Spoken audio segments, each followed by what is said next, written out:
Great. Thank you. Thank you so much, everyone, for joining. My name is Brad Benini. I work at JP Morgan. I am a director of strategy and business development for a new business line at JP Morgan called Capital Connect. I am honored to be joined by a few esteemed panelists today, and I'd love for them to introduce themselves. And without further ado, Luke, maybe I'll pass the baton over to you first, and I would love for you to introduce yourself to the group, please and thank you. Yeah, definitely. Hi, everyone. My name's Luke Lennon. My pronouns are they and he, and I'm a trans queer founder to streamline the legal name and gender marker change process at Namesake Collaborative, and I'm also a product manager at a VC fund and focused on supporting overlooked represented entrepreneurs. So.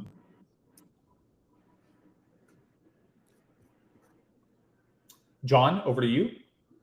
Hi, everybody. I'm John Staff. I'm the founder and CEO of a company called Getaway. We are the free time company. We believe free time should be a right and a ritual for everybody, no matter who you are.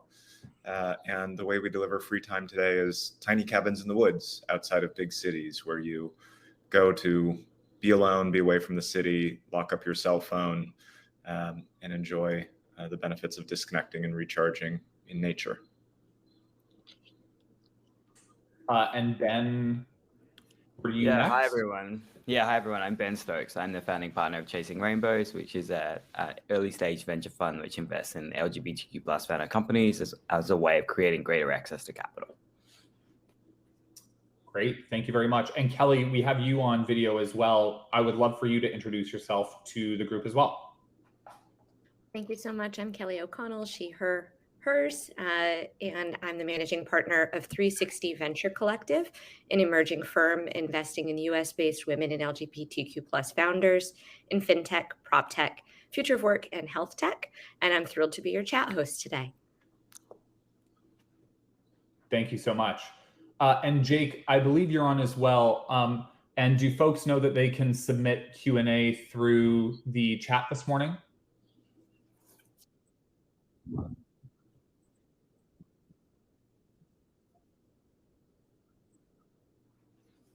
Great. Thank you so much. So again, welcome to the Overcoming Access to Capital Barriers panel. We're very glad to have everyone join us this morning. Before we get into the heart of the subject matter, I'd like to start off with just a really quick icebreaker for our panelists. This is random and they don't know about this, but let's just start off with a couple of very casual questions, just as a little bit of a warm up. So for all three of you, what fictional family would you want to be part of and why? Ben, we'll start off with you really quick. Oh, fictional family I would love to be part of.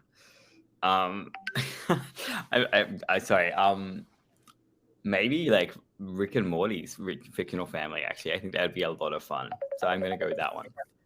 Great. Love it. Luke? Maybe the family from Bob's Burgers. There's just so much dysfunction and fun. Love it. And John? I'll stay automated and I'll go BoJack Horseman, who sadly doesn't have a family and is a very sad character, but has a beautiful home with a really nice view that I would enjoy. Love it. Personally, I would have chosen The Incredibles because I thought it would be cool to have a superpower as well. So that would have been my pick. But let's get into think about it though, which is unfair. I had time to think about it. Yeah, I did. Exactly. Let's get into the subject matter. So maybe, I'd like to start off the discussion today by asking our panelists a few questions about the fundraising markets right now, both today as well as their perspectives on the outlook in both the near and medium term. My personal viewpoint is that one of the largest barriers to accessing capital today is the market environment itself.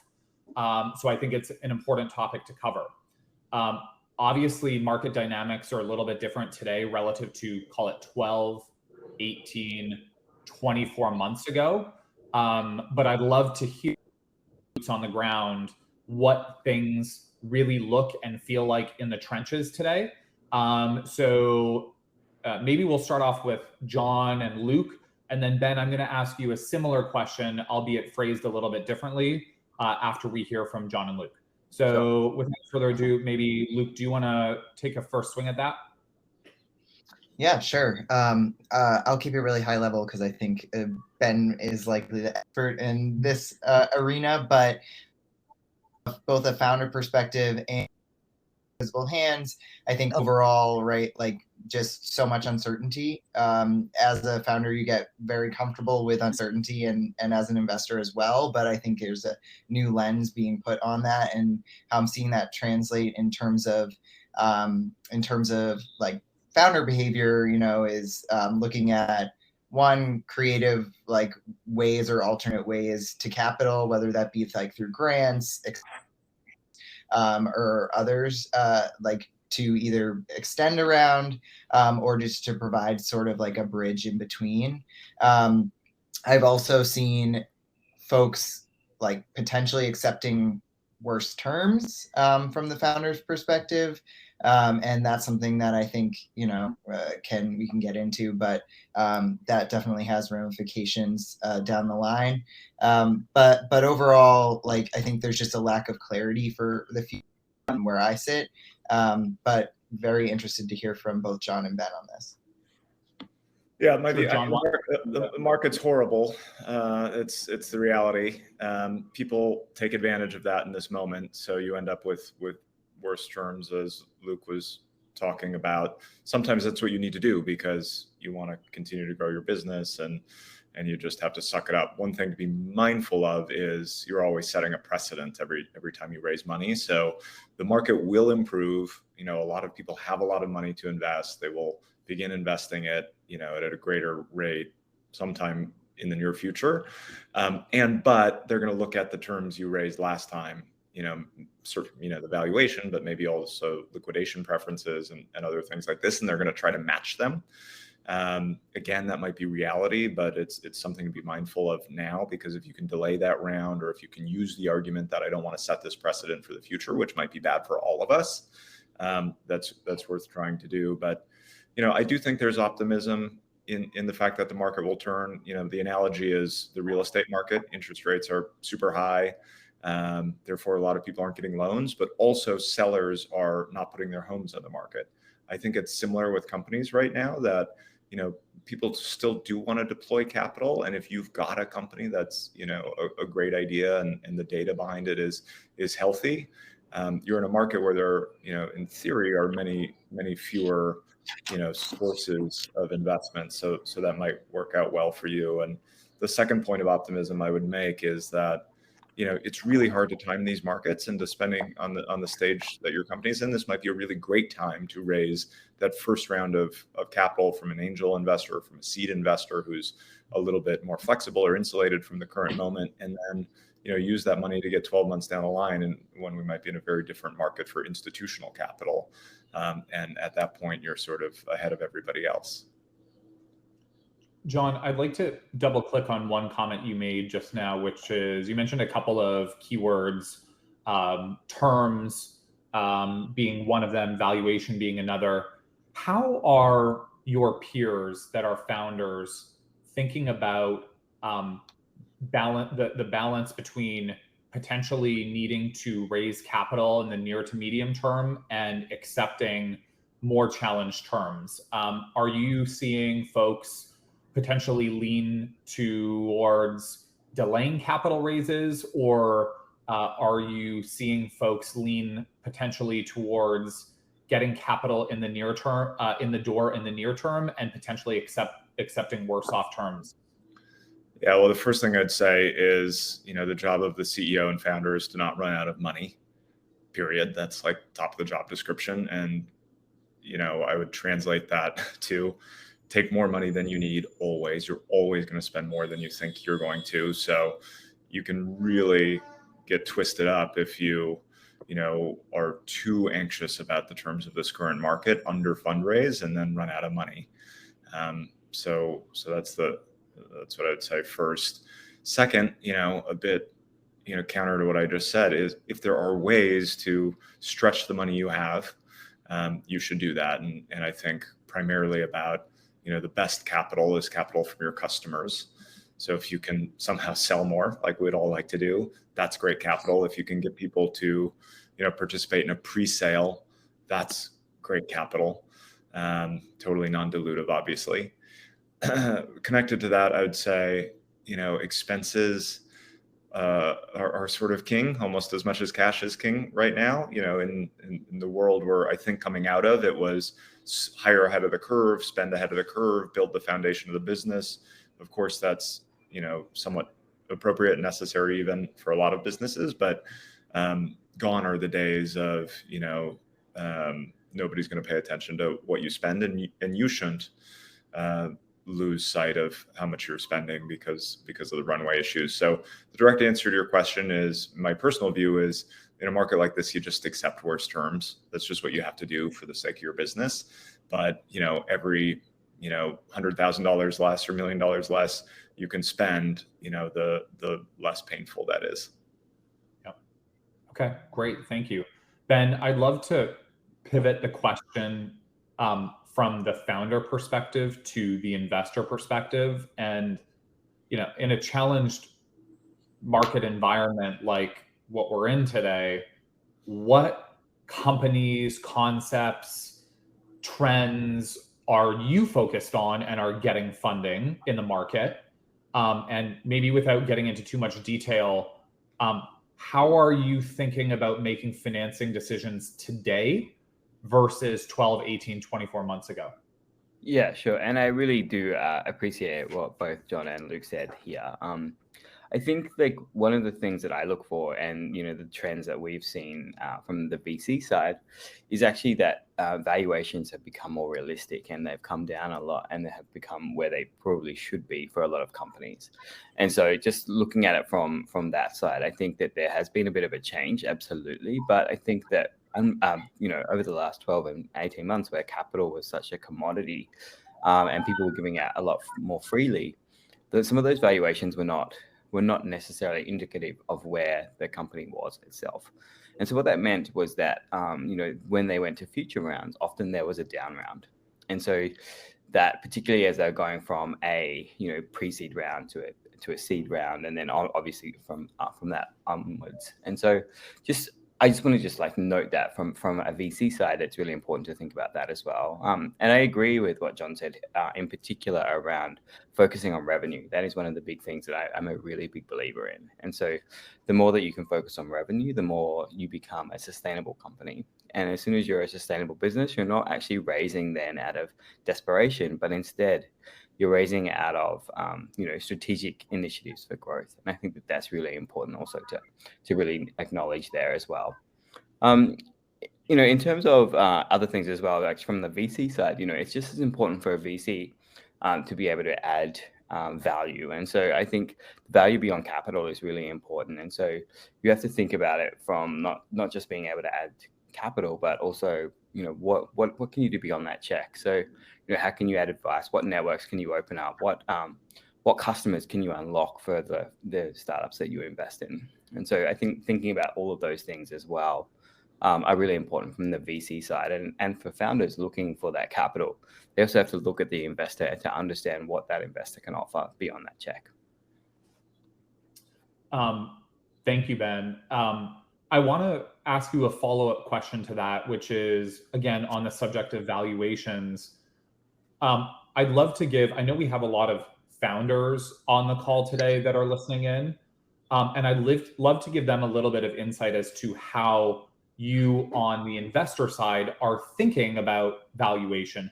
How do you begin that analysis? How are you thinking about putting a pin in a valuation for a round?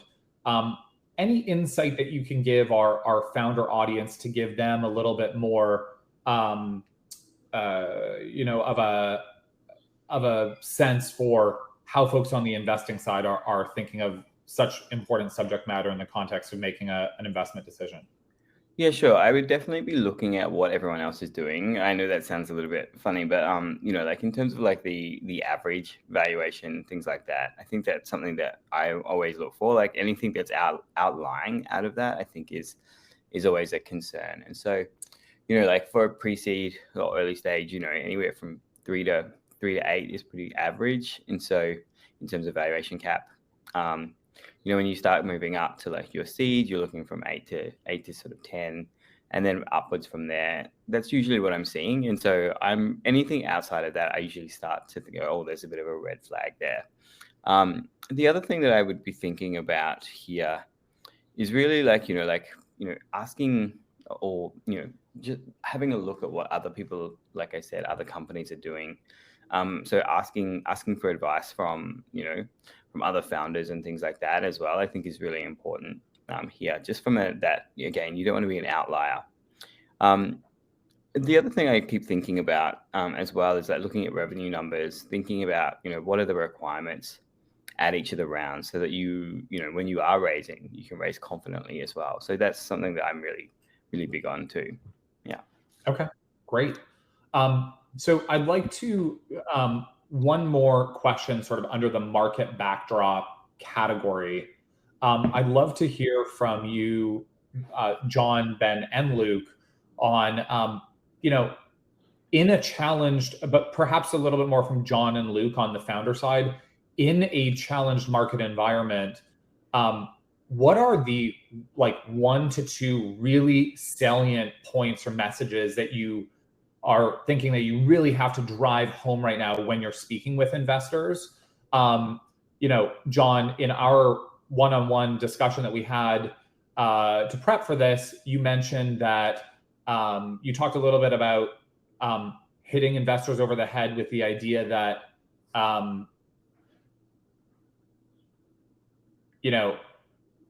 the investor is not necessarily the end customer, but it's customers that are voting for the product and drive sales and returns. What are just the key messages that you're finding you have to emphasize to the investor community right now?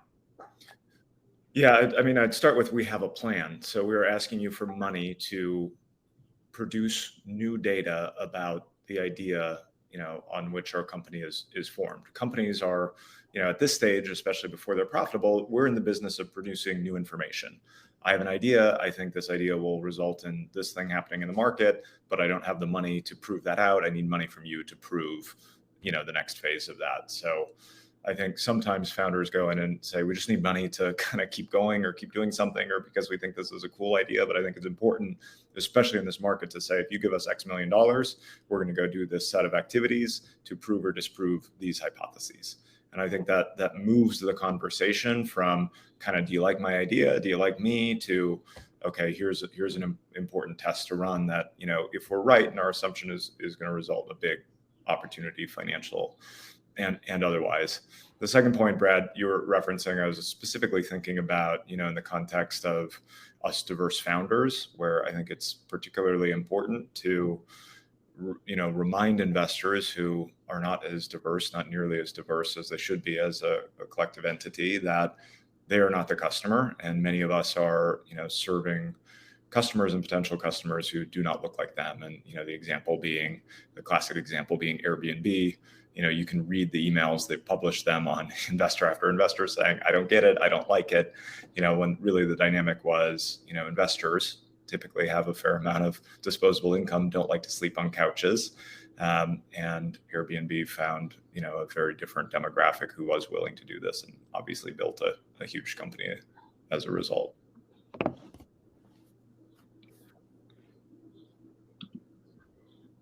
Great. And my apologies. I think I was having some Wi-Fi issues on my end.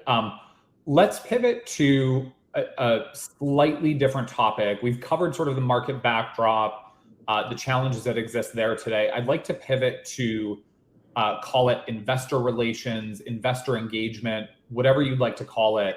I'll just remind folks that the panel is titled Overcoming Access to Capital Barriers. And I think that investor access to the right investors, irrespective of market conditions, has always been a challenge and a potential barrier. I'd love to hear what our panelists have to say on this subject matter. Maybe we can start off with John and Luke. Obviously there are a lot of early stage founders on the call, many of whom are sort of in the early innings of their investor engagement life cycle. I would love for you to talk about how you got that work stream off the ground, and more specifically, maybe how an early stage founder can go about targeting investors that are ultimately most likely to write a check in their company. Luke, you want to go ahead?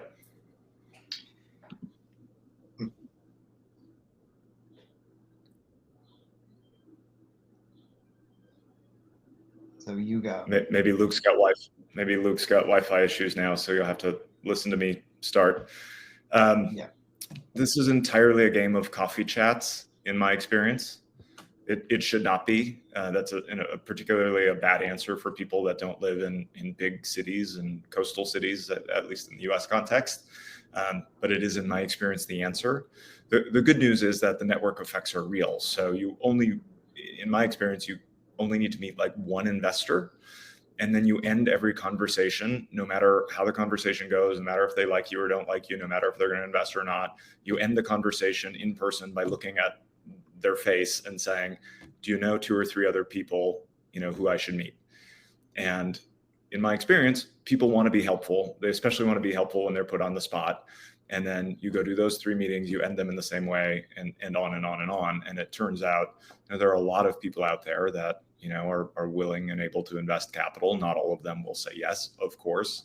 But if you do that, and if you dedicate the time to it, I think that you'll quickly build a network, and I think it maximizes your chance of finding capital for your business. The second thing is, this didn't really exist even kind of 8 years ago when I was starting my company, but there are now conferences like this, and there are networks like Angels that give you a faster path into perhaps the investors who might better match who we are and the businesses we're building. That was great. Thank you, John. And I have, Ben, a question for you. You and I discussed during our prep session, you had some really, really great perspectives to share about for founders about how they engage with investors. And I'd love for you to share those thoughts. And to be more specific, I'd love your views on, you had some pretty specific views on how founders can walk into a room and not allow an investor to say no. So if you could maybe share that message, it would be great. Yeah, sure. And I think, I again, really appreciate what you said there, John. I think the one big thing that I think about a lot is like, what is it that the investor that you're going into actually requires from the, to get a meeting with them. And so thinking about that, like, if you're a pre-seed investor, usually like the average amount of capital you're looking, the average amount of revenue that you're looking for is, roughly around 10 grand a month. If you go to a seed company, your average amount of revenue that you're trying to get to is about 100K a month in revenue. And so I really think about like, what things can you do as a founder to ensure that you walk into that room confidently because you've hit the minimum requirements of that investor. And so I always think about that. And I also always think about, well, if that investor is an investor that only focuses on health tech and your company is not in that arena and is only in fintech, for example, then you're not going to be walking to a room knowing that investor is going to say yes either. So really do your research on who the investors are, what they invest in, and at what stage they invest in as well. And then the other thing that I keep thinking about as well is like, if they do have specific geographic, requirements and things like that too. Make sure that you are thinking about all those pieces as well. Yeah. Great. Thank you. And I just wanted to double check, Luke, can you hear us? Now I can hear you. Yeah. So I'm here now. I missed a little bit of that, but I am back. Okay, great. I actually have a follow-up question for both you and John, and maybe you can take the first shot at it. But I'd love, John shared some perspectives about how to engage with investors, how to begin that process. Luke and John, how do you think about balancing investor engagement, fundraising, networking with actually running and growing a business? How do you allocate your time between those two, mission critical workflows? John, you had some really interesting perspectives to share about defining a hard line between networking and then actually capital raising from investors. So I'd love to hear from Luke first and maybe you second. And if you can specifically hone in on that topic, that would be much appreciated. But Luke, over to you first. Yeah, I think I don't think there's one right answer. I think that balance between both is really like a lot of what I see fellow founders struggle with, and myself included. That being said, I think part of the conversation needs to not just fall on the founders in that regard. And so, especially with underrepresented founders, the classic saying that underrepresented founders are over-mentored and underfunded, right?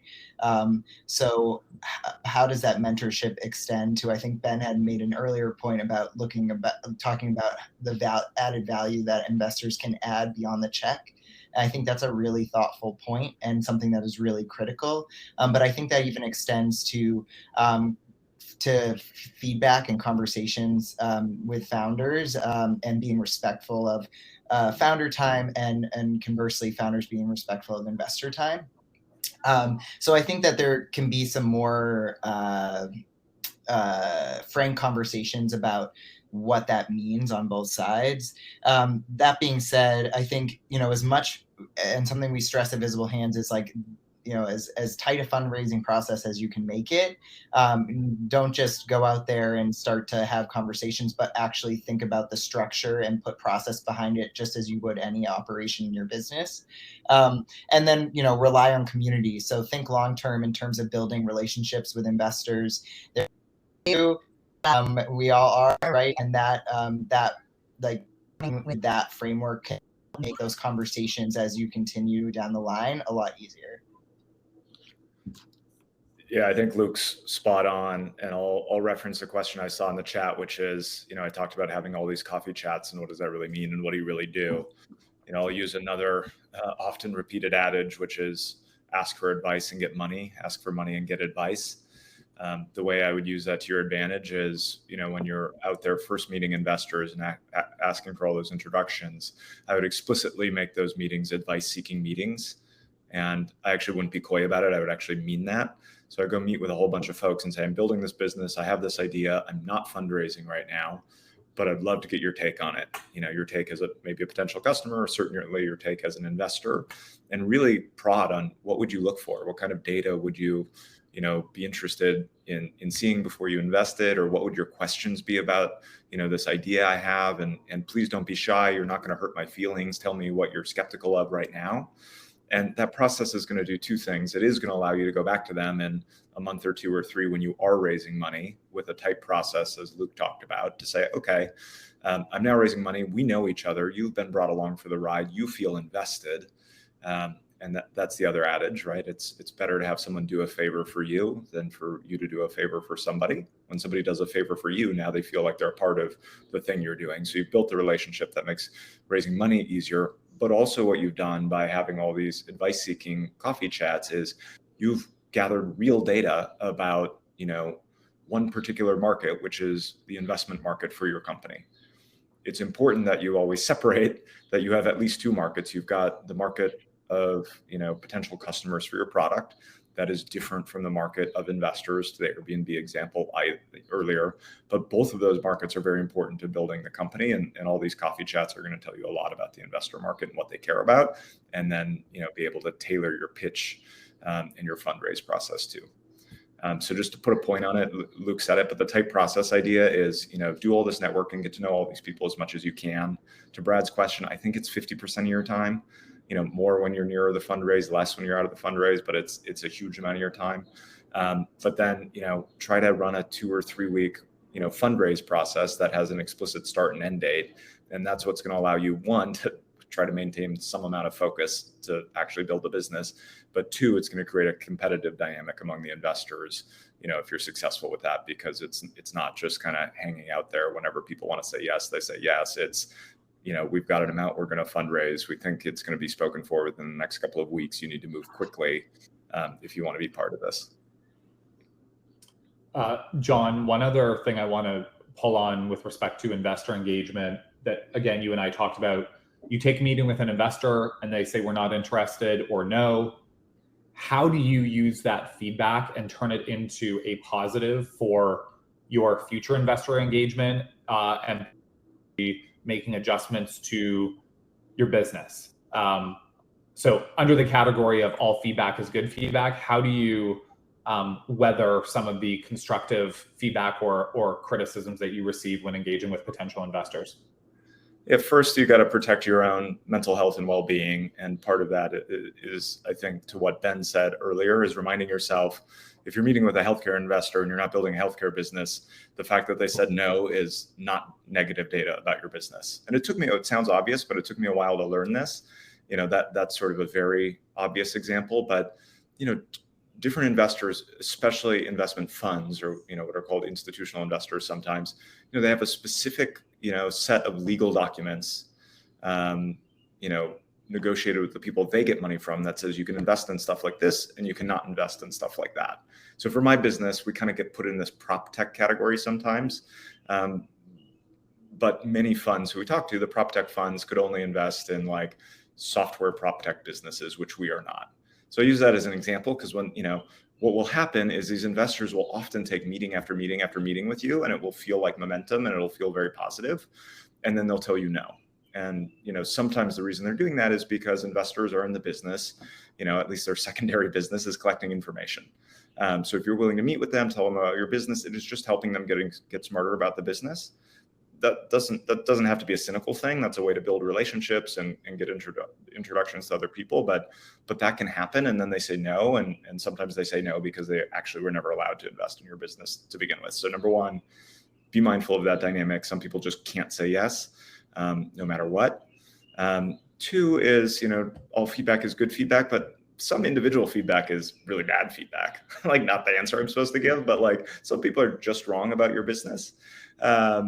But you have to zoom out and, take the collective feedback of the group. So if you hear something once and it sounds totally bizarre to you and you never hear it again, like maybe that was one idiosyncratic opinion, but, but if you hear it, 2 times, 3 times, 4 times, then you've got to take it seriously. And that's really hard because we're all, protective of our ideas and defensive of our ideas, and we really want to make them work. And somewhere in the back of our mind, we say, if we deal with that feedback, we're not even sure if we're going to have a business. And so we ignore it, but it's going to catch up with you. So I think it's important to, however you do it, if you're like me, you schedule like a day every couple of weeks where you have no meetings and you just stop and think.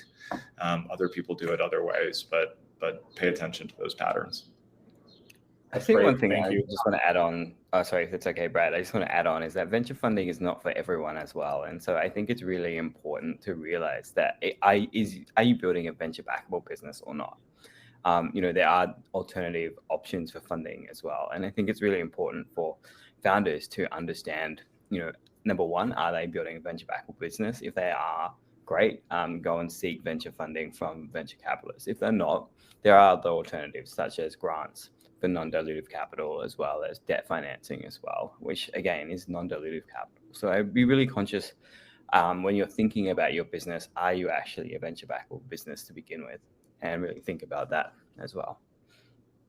Yeah, I think that's a really good point, Ben. And I would add just, the expectation as a startup founder that you should be raising. I think sometimes there's a there and, several founders that I spoke to, it's like, well, I've been told that maybe I should look at raising, or I'm going to start to plan that out. But when in reality, when you ask them why, the answer isn't always super clear. It just feels like the next step in a growth trajectory. So I also just push folks to really think about timing as it relates to funding as well as need.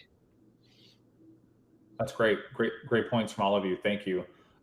Luke, I'd love to double click on something that you said. You talked a little bit about leveraging your community building a community within this ecosystem.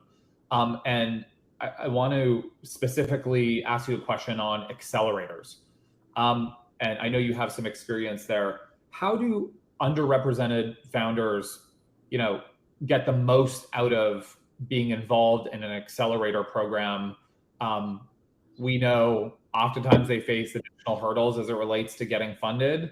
Are there any resources within accelerator programs that they can leverage to make capital raising easier?